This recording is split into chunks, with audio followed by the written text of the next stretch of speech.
Welcome to Life and Love in the Q, a podcast for the LGBTQIA2S+ community, those who support them, and those who just want to learn more.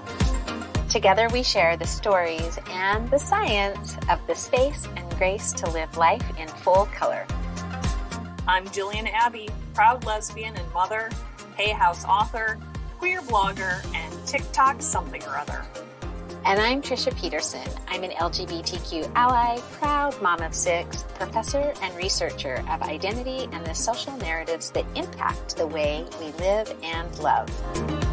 So open your mind, open your heart, and welcome to Life and Love in the Q. Hello, Dr. Treisha. Hello, how are you today? I'm okay. I am satisfactory. That's like the word fine. Did I tell you this before, that the word fine is the total F word in our family? Like, it's worse than the real F word. It's fine.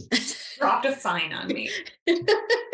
We're on a tangent already. This is excellent. So today's topic is about journaling. And I was thinking about this before we were getting the recording started, that probably the people who are coming in to listen to this episode may already be journalers, and that there are always going to be people who are like, journaling, like, I'm not that person. I would have put myself in that category of like, I am not a journaling person until coming out later in life. And I think we can also start a Life and Love in the Q drinking game where anytime I say, in my coming out process, you take a shot, whether that's whiskey or wheatgrass juice, whatever. But anyways, in my coming out process is when I started realizing that I needed things that helped me to feel more grounded and to be a little bit more present in my day. And then also to kind of give a little realness to some of these visions and ideas and hopes that I had for the future. It just felt really good to be able to put that down on paper, whether it was true or not. This is what I'm feeling right now. This is where I hope that I'm going. And that's my story of how I became a journaler. Woohoo. Yeah. Well, I was going to say, and also just writing down gratitude things as well. And I know we'll talk about that more, but it kind of started with trying to find gratitude in every day. And then it turned into journaling more. And then it turned into writing all the weirdness of my day. And then it turned into a book called Perfectly Queer and stuff. So yeah, journaling school. Anyways. Well, I love that you kind of mentioned that about the gratitude, because the reality is I think, so I'm going to just assume that most of our listeners fall on the perfectionism spectrum. I think that women who are socialized as mothers fall on the perfectionist spectrum. I think that religious folk fall on the perfectionist spectrum. I think that anybody who is experiencing an identity gap falls on the perfectionist spectrum, because if we weren't measuring ourselves against some sort of an ideal, we actually would not be struggling through our identity. It's the measuring ourselves against some sort of an ideal that creates the gaps, that creates the distress, that creates the trauma. So I'm going to give ourselves permission to back journaling out just a teeny little bit and take it off of a perfectionist spectrum and say that a lot of things count as journaling. Journaling is just really the intentional recording of my thoughts, my feelings, my experiences. That's it. So let's give people permission to know that 3 words is as much a journal as 5 pages. It's not, how much you're journaling, it's what you're putting down. Yeah. How did you get into journaling? What's your background with it? So I have a couple of stories, but my background with journaling is I've actually been a diary writer since as long as I can remember. I had the cute little furry diaries with the cute little keys. The little lock and the key that was on every person's diary in America. Yes. Yep. Right. So I've been journaling or writing in a diary for honestly as long as I can remember. It hasn't always been a daily practice, but it's always been a practice. And I've had times when I've journaled according to, like, I've done writing down your soul, and I've done who's the Artist's Way. I've followed her journal prompts. So there's been times that I've done a very organized journaling. And then there's been times that I've just only kept a gratitude journal. So I've kind of run the spectrum. So why I guess one of the things that I'm thinking about perfectionism is I was working in 2020 with a hypnotherapist and a mindset coach. And one day she said to me, and she always had this phrase, and I love her, but I got in in an argument with her every single time she said it, but she always said trying is lying. And it pissed me off because when I use the word try, I actually mean do. So if I tell you I'm trying to go to the gym every day, I already actually am going to the gym every day, but maybe not seeing the results I want. So that's an example. So anyway, her and I were talking and she said, well, are you journaling? And I said, well, I'm trying to journal. And she said, well, trying is lying. You need to wake up every day and journal. And so I was already journaling sometimes for an hour a day. Yeah. And when she said that, I judged that that meant I must have to do more, because if my life wasn't improving the way I wanted it to be improved, if I was still stressed, then that must mean I wasn't journaling good enough. Journal harder. Journal harder. And I was thinking about it. It took me about a week. And I was thinking, I freaking journal more than anybody I know. There must be something. When you said an hour a day, I was like, oh, yeah, of course, obviously. Yeah, but because she didn't realize how much I was journaling and I was judging myself as not being good enough, I thought I had to do more, which again is like the perfectionist's kryptonite. Yeah. Oh, I'm not seeing the results I want. Therefore, I must have to do more because I'm obviously not doing enough. So that was my very first experience with realizing that journaling actually needed some intention behind it. Otherwise, it can be a dysfunctional practice and it can be really maladaptive to our growth if it doesn't have intention. But what I know is a lot of coaches, a lot of self-help books, a lot of therapists, journaling is one of the first recommendations that they make to people who are trying to change their life experience. Oh yeah, I was going to say it's everywhere now. Yeah. I don't know. There's so much conversation around journaling, and now I am so curious about the dark side of journaling. Can you speak a little bit more about how, because, I've been seeing things lately too about how meditation is something that we put out there. Meditation is only positive and only beneficial, and actually it's not for all people. So can you tell me more from a journaling perspective? What is journaling going wrong? I'm glad you said that. But first of all, I want to put a pin in for our audience to know that there is no one practice that is always adaptive. Hypnotherapists will tell you that every situation can be solved with hypnotherapy. It is not true. Meditation, there are dark sides to all of it. And it's really important that you understand what your intention is going into any of these types of practices. Any of the stillness practices are absolutely beautiful, but they do have that dark side. Again, it's what we talked about last week. Everything in nature has a light and a dark.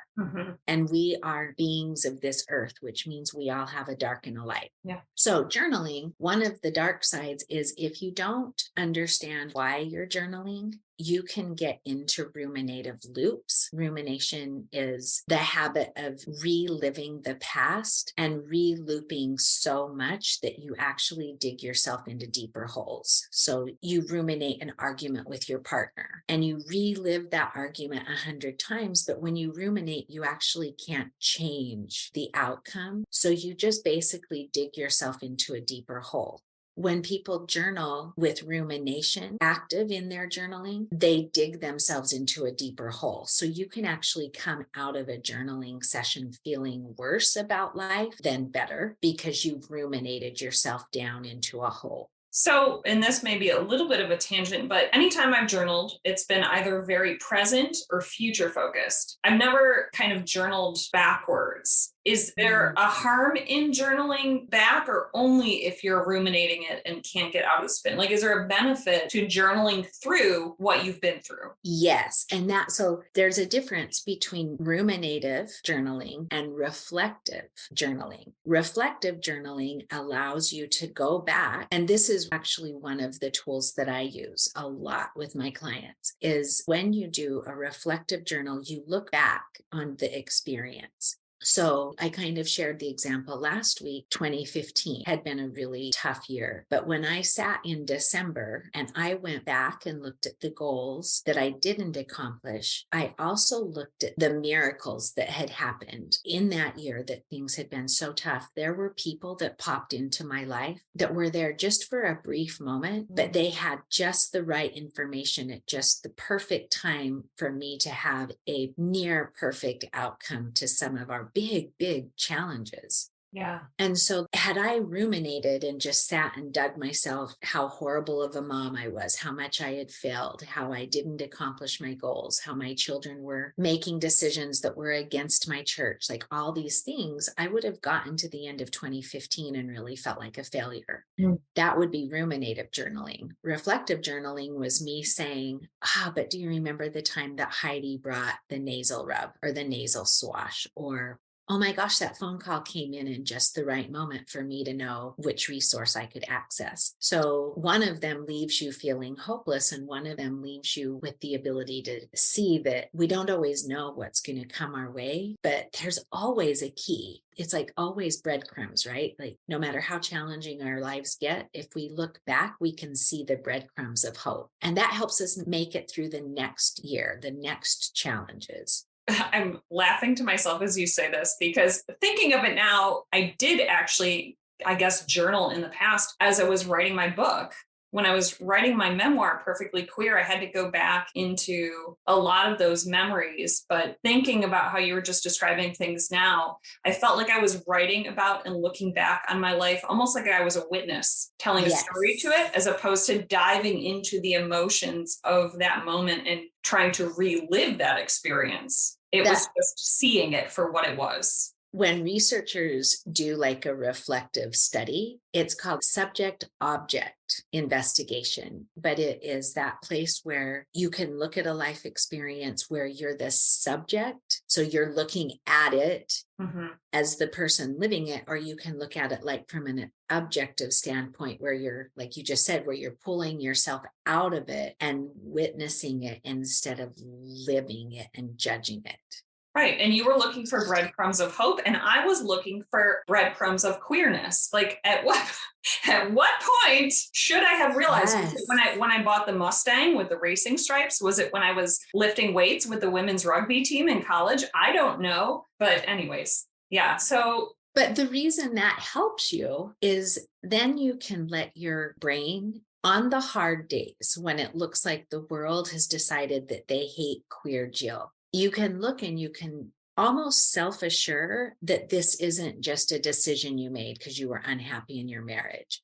Like this had breadcrumbs your whole life. And so even if the whole world hates queer Jill loves Jill. Yeah. And Jill loves queer Jill.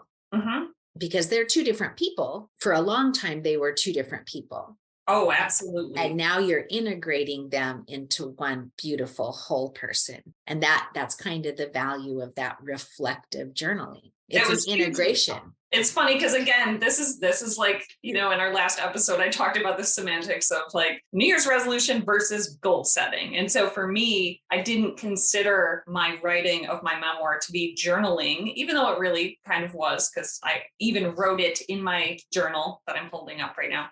I would write down the chapters as they came to me in like downloads. But yeah, it was a journaling exercise, and it was super healing and super helpful to just have these little bursts of memories. Like, wow, I went through that. Or like, wow, now I can see how that experience, while it was hard in the moment, is exactly what had to happen to get me to here. Yeah. Really loved that reflecting piece. Okay, fine. I guess I journal in the past as well. Fine. You called me out. Here we are. So I'm going to tell you, I think keeping a calendar is a journal. And last episode, I talked about January being my hermit month. Yeah. I go back through my calendar and I look, and I actually turn pretty quantitative, to be honest. How many meetings did I attend? How many miles did I drive? How many times did I go to church? It's all there. in my calendar. And I can look and I can give myself credit for all of the stuff, all of the mundane stuff that we do that we forget about. Mm-hmm. You can start looking at, like I said, look at your calendar even, and this makes sense why I'm so tired. Right. I ran myself rampant from September to December. And it gives us the ability just to practice a lot more grace for ourselves and a lot more compassion, where we're looking with those growth eyes. Okay, how can I better tend to myself this year if this is the way last year went? Yeah. What can I change and what do I not? Like I said earlier, what do I not want to change? What's working for me? Right. Well, I think too, for the perfectionists and the socialized mothers in the house, there's a lot of times where it always feels like we're not doing enough. And yeah, I've done that too with my calendar, where I look back and then it's the reminder of, oh my gosh, look how much you did. But in the moment, because you're just going so busy, and it doesn't feel like you're maybe ever crossing off that daily to-do list, it's hard to see. In hindsight, there's a real beauty and power to it. Yeah. And that's the power of journaling. So I know a lot of people script forward. And so, they'll sit down to journal, and almost like a written vision board, they'll script the way they want things to go. And that's really, really beautiful. I'm a scripter also. But I think the part about journaling that I think is so magic is that the power that lies in that reflection backwards. Yeah. And it's like I have a couple of different ways that I journal, to be honest. So I use an app called Diarium, and that's on my phone. Not a bathroom app. Diarium. I know, it's the funniest phrase. We'll put that in the show notes so you have the spelling on that. Yes. And I have a voice memo that I use for my walks. And Oh. so like if I'm walking and I have thoughts, then I just voice record my thoughts. And then I have a paper and pen journal. So I definitely have a couple of different ways that I journal. Lovely, because I do feel like sometimes those greatest thoughts happen when you're driving in the car, or you're in the shower, or you're going for a walk, and then all of a sudden it's like, I don't have a pen. Yeah. So love it. So the other thing that I wanted to share about my journaling experience that I think is really interesting is, so like I said, I've been a journaler my whole life. When I couldn't figure out how I wanted to write a dissertation, I decided to write an autoethnography, which is a research study of myself, but I used 6 years of journal entries as my data. And what was kind of funny for me personally was I don't save my journals. So I do go back and I read my journals.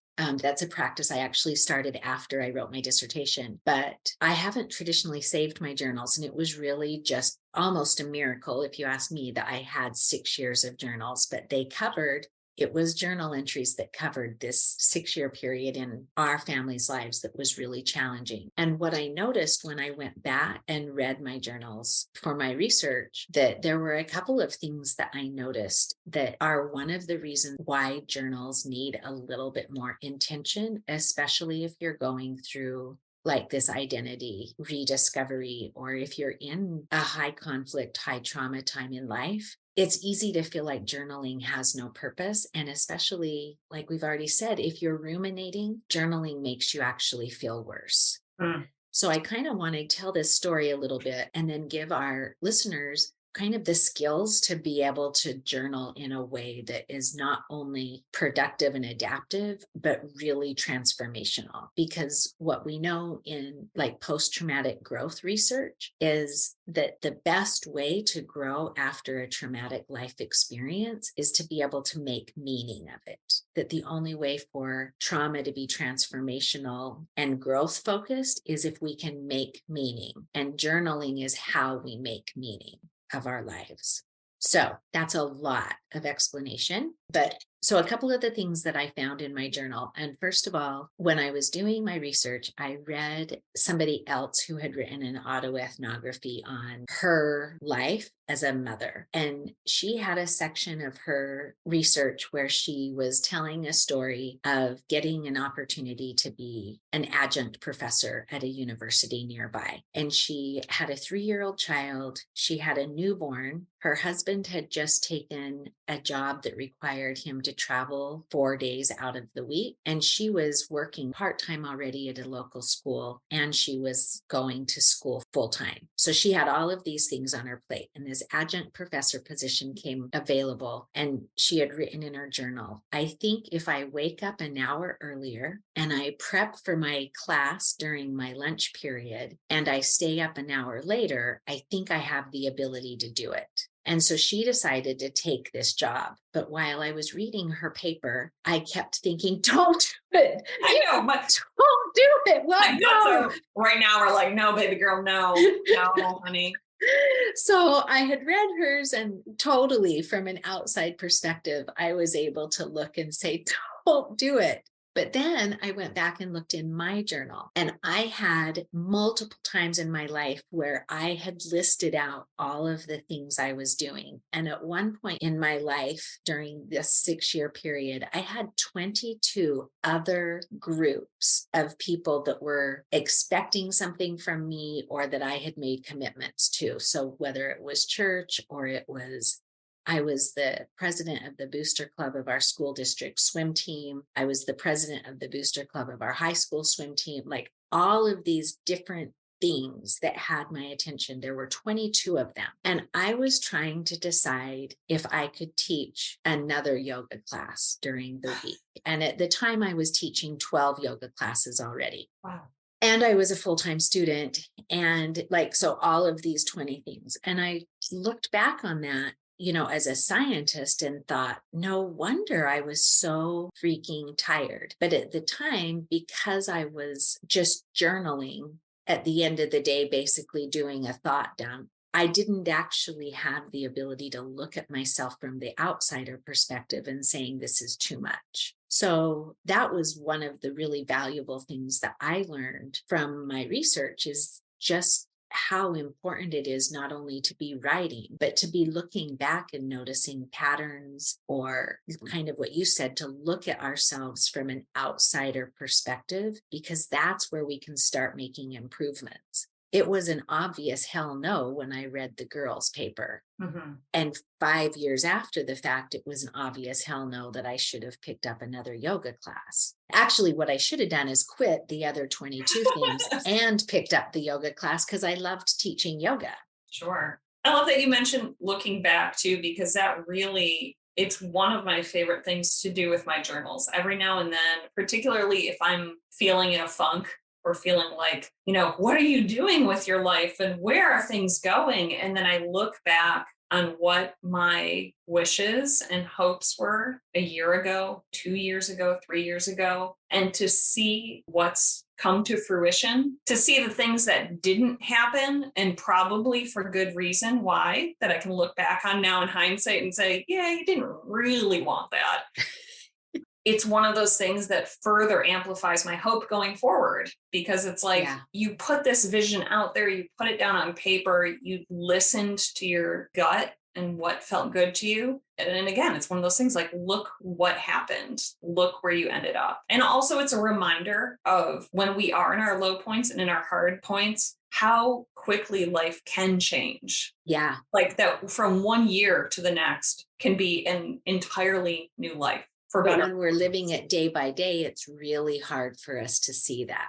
Right. It's like watching a kid grow. If you don't see your baby nephew for a year and a half, it looks like they grew so much. But when you're the mom, it's just so subtle that you don't see it day by day. Right. It's like my daughter, who insists on wearing her favorite pair of sweatpants all the time. And then eventually I'm like, wow, those are looking really short on you. What happened?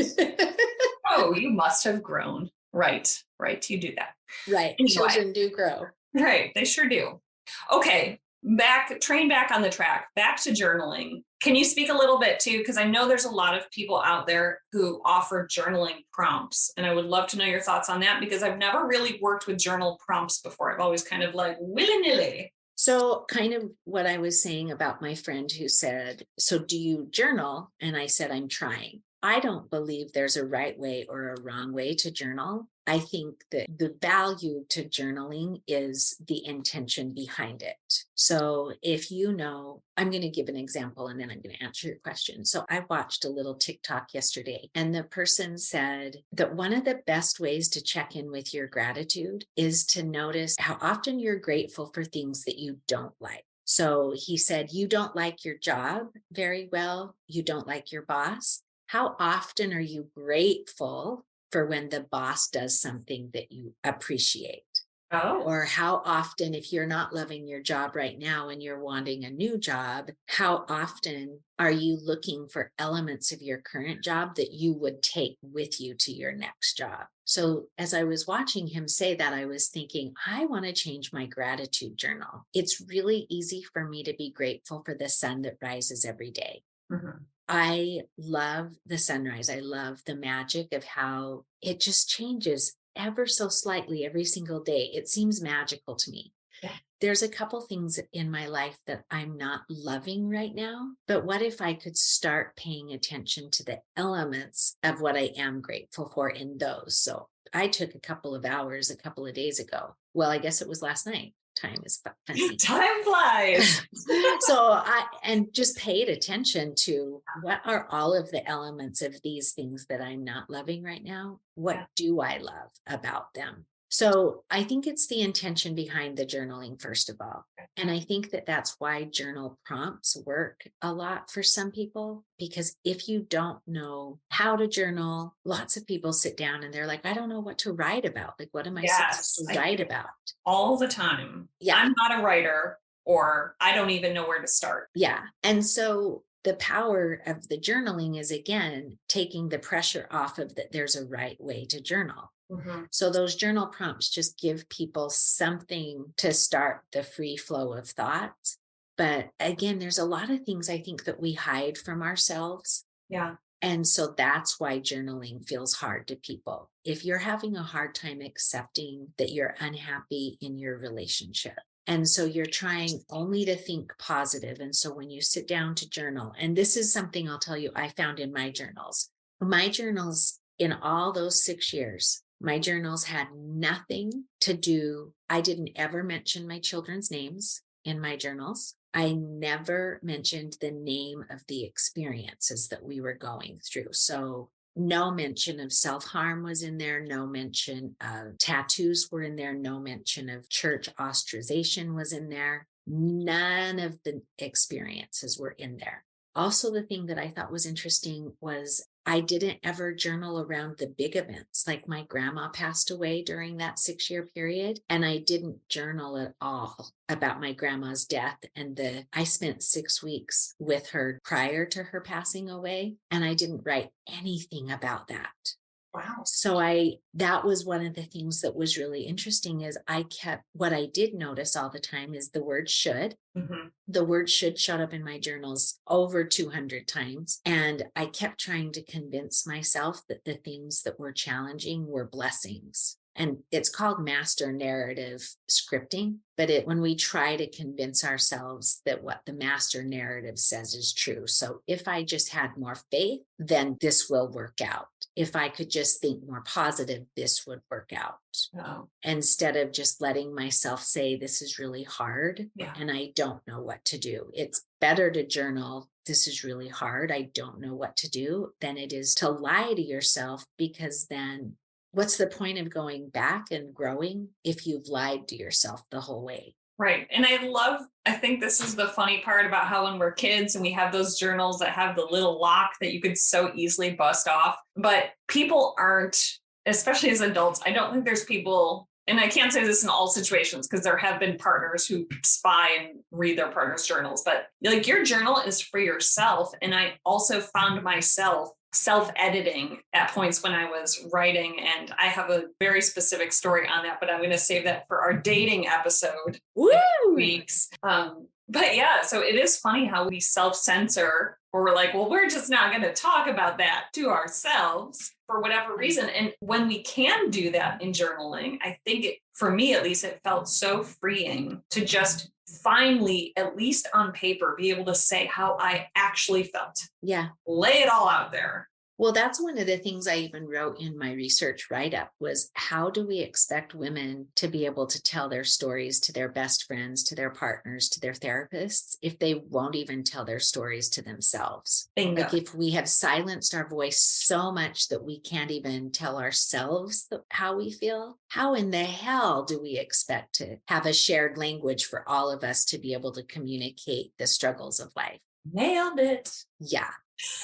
So that's my experience with journaling. It was super fascinating for me to go back and read those, and it's changed the way I journal now. So those journal prompts are really intended to help people get over the hump of what they're like, either their own mindset block that they're not writers, or just really help people tailor their way towards growth. But again, you've got to be careful because if you have this is something that's on my heart a lot right now is we have a lot of mindset and manifestation coaches in the online world who have no trauma education and actually are coming from places of so much privilege that they almost are trauma illiterate. So not just that they don't have certification in trauma studies, but they're almost illiterate in the fact that trauma exists in this world. And so it's like trying to ask somebody who is from a very strict Christian background, 100%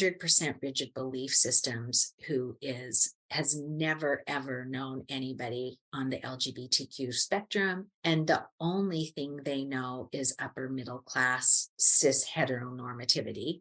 It's like taking a journal prompt from them that says, I don't even know because I can only think of sassy things, but taking a journal prompt from them that's going to be able to help you in your LGBTQ coming out process, there's a good chance they don't even have a prompt for you because they can't even envision your world. Does that make sense? Sure. So I guess they don't have a frame of reference for what you're going through because they've never had to go through it before. Yeah. So they can't even prompt you to write about it because their brain can't even envision it. Right. And like the sassy example I'm getting of that is the people like when you have children and you have the friend who doesn't have children or someone, they're like, well, have you tried? Or you just need to. Yes. And meanwhile, you're like, I haven't showered in 5 days. Yes. That's perfect. I was only thinking of sex examples. So, and wow. I didn't. We'll save that for another episode. That's another episode. So that again, there can be a dark side to that. If the journal prompt doesn't, again, if it doesn't lead you to feel like you can understand, and it's not that rumination is bad, but I always picture it like this is the way I always picture it in my mind. But when you jump off of a diving board into the high or into the deep end of a swimming pool, and you're not real comfortable, let's say, with swimming, but for some reason, you've got to jump into the deep end. The best way to get there is to just jump straight down, point your toes, and just get to the bottom of the pool as fast as you can so you can kick yourself back up, right? Versus if you try to belly flop off of the high dive and get down to the deep end of the pool, but you belly flop, it's going to be a lot more painful to get to the bottom of the pool. You're going to have to work a lot harder to get yourself to the bottom of the pool and back up again. I feel like that's the emotional journal or the emotional journey of journaling. It's okay to ruminate, but if you're going to ruminate, get down fast and kick yourself out there. Point your toes. Yeah. I always say it's good to take a visit in your deepest emotions, but don't set up your house there. So get in, but get out. Okay, so I have been so anxious and trying to keep my yapper shut about this, but we are expanding into new offerings for our Q crew to offer more support because so many of you have been so incredibly lovely with your feedback. And we are so delighted that you're following along with the episodes and that you're getting nuggets of wisdom, but we want to take it a level further so that things are a little bit more actionable.